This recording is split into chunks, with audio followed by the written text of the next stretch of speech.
আসসালামু আলাইকুম। হ্যাঁ জহির ভাই, আপনি ভালো আছেন নি ভাই? ওয়ালাইকুম আসসালাম। শরীফ ভাই ভালো নাই ভাই, মনটা ভালো না। কেন নো ভাই? মনটা ভালো না ভাই, দেশের যে পরিস্থিতি দেখছেন নি অবস্থা। বাপ মার সাথে কথা বলতে পারি না, বাচ্চা কাচ্চা লাগে কথা বলতে পারি না, ফ্যামিলির বউ বাচ্চা লাগে কারোর সাথে যোগাযোগ করতে পারি না ভাই। আজকে 5টা দিন আচ্ছা, দেখতেছেন তো আপনার অবস্থাটা ভাই, কি বলবো আপনি বলেন। আপনারা তো তো গিয়ে আচ্ছা জহির ভাই, আপনারা গিয়ে প্রবাসী এসে গিয়ে গিয়ে আপনারা হচ্ছেন গিয়ে একজন গিয়ে রেমিটেন্স যোদ্ধা। হ্যাঁ, গিয়ে মুক্তিযোদ্ধা যারা ছিল তারা 6 থেকে 7 মাস যুদ্ধ করে দেশ দিন গিয়ে হ্যাঁ, এই যে গিয়ে গিয়ে বাড়িতে বাবা ছেড়ে মা ছেড়ে ছেড়ে গিয়ে প্রিয় গিয়ে স্ত্রী ছেড়ে ছেলে সন্তান ছেড়ে এই প্রবাসীর গিয়ে গিয়ে মাটিতে দিনের পর দিন থাকতেছে।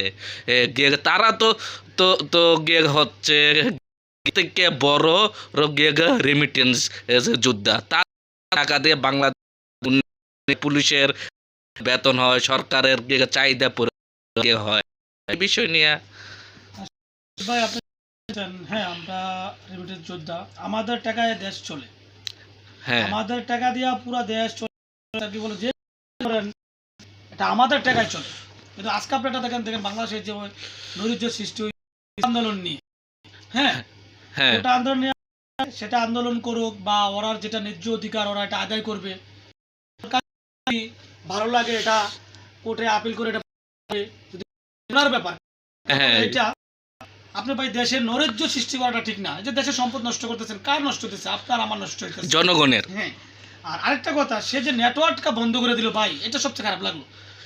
এটা এই যে যে নেটওয়ার্কটা গিয়ে অনলাইনটা গিয়ে বন্ধ করছে হ্যাঁ, সেটা বাংলাদেশ সরকার। আর গিয়ে আজকে গিয়ে প্রবাসীরা গিয়ে ছেলে মেয়ের সাথে মা বাবার সাথে গিয়ে যোগাযোগ গিয়ে করতে গিয়ে পারতাছে না।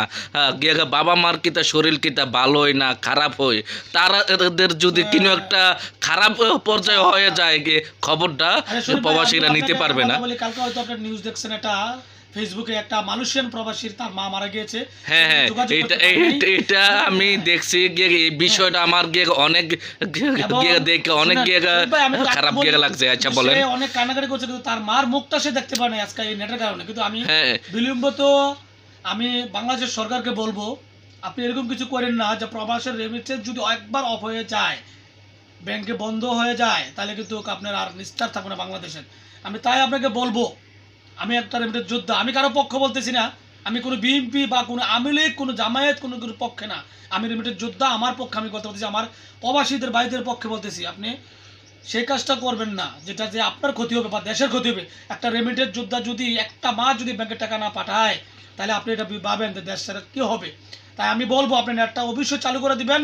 এই যে আমার মালয়েশিয়ান বাবা, সে ভাইয়ের কান্না ফেসবুকে হাজার হয়ে গেছে, তার মার সে মুখটা সে দেখতে পারে নাই।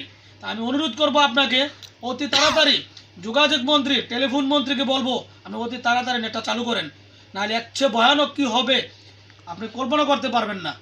আমি তাই আপনাকে বলবো, যদি আপনি দেশ বাঁচাতে চান, প্রবাসীদের রেমিটেন্স চান, তাহলে অতি তাড়াতাড়ি আপনি একটা চালু করেন। আর প্রবাসীদের বাড়িদেরকে আমি একটা অনুরোধ করবো, আপনি আপাততে এই মাস 7 দিন বাকি আছে, মাস শেষ হওয়ার 7 দিন কেউ টাকা পাঠাবেন না। যতদিন পর্যন্ত আমাদের নেট চালানো হবে, আমরা ফ্যামিলির সাথে যোগাযোগ করতে না পারবো, ততদিন আপনারা কেউ টাকা পাঠাবেন না। এটা আমার অনুরোধ। আমি একজন প্রবাসী, আমি এই মালয়েশিয়ান প্রবাসীর কান্না থেকে আমার কান্না এসেছে, সে আজকে তার মায়ের মুখটা সে দেখতে পারে নাই আজকে নেটের কারণে। তাই আমি সবাইকে বলবো, অনুরোধ করব, এই ভিডিওটা সবাই শেয়ার করবেন, এই চ্যানেলটাকে সবাই সাবস্ক্রাইব করবেন। প্রতিদিন নতুন নতুন আপডেট পাওয়ার জন্য আমাদের এই চ্যানেলটাকে সাবস্ক্রাইব করুন। আসসালামু আলাইকুম। আচ্ছা জহির ভাই, গিয়ে আপনি যদি কিছু গিয়ে বলতেন, ওই যে যে গিয়ে রংপুরের গিয়ে একটা ভাই ভাই, সেটা তো শহীদ হয়ে গেছে। গিয়ে আবু সাইদ হ্যাঁ, বললা, শহীদ ভাই।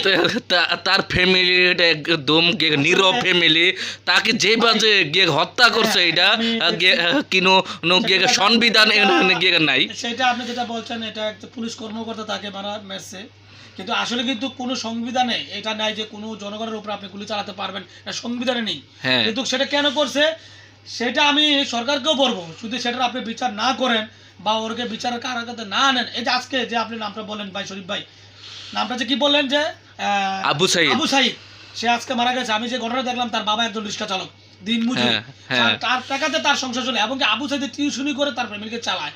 তো হ্যাঁ। আজকে যে সে মারা গেল, তার ফ্যামিলির কি অবস্থা আপনি দেখেন। আজকে কেন সে রক্ত দিয়েছে দেশের জন্য, সে রক্ত দিয়ে দেশকে জন্য শহীদ হয়েছে, তাহলে আপনি ওই জিনিসটা পাবেন। আজকে সরকার কতটুকু গেছে, আমি ওটা বলবো ভাই, আর কোনো হানাহানি চাই না, কোনো মানুষ চাই না ভাই। কার বুক খালি করতেছেন আপনি? আজকে আপনার ভাই, আমার বাপ দেশ থেকে এই যে গুলি করে মারতেছেন ভাই, এগুলো বন্ধ করেন, এগুলো বন্ধ করেন ভাই, দেশকে শান্তিতে রাখুন। আমি শরীফ ভাই আসলে আমার বলার ভাষা নেই, আজকে আমি 5 দিন ধরে আমার বেশি কথা বলতে পারি না। আমার একটা খুব টেনশন যে আজকে আমার ফ্যামিলি কী অবস্থা আছে সেটা আমি খবর পাচ্ছি না।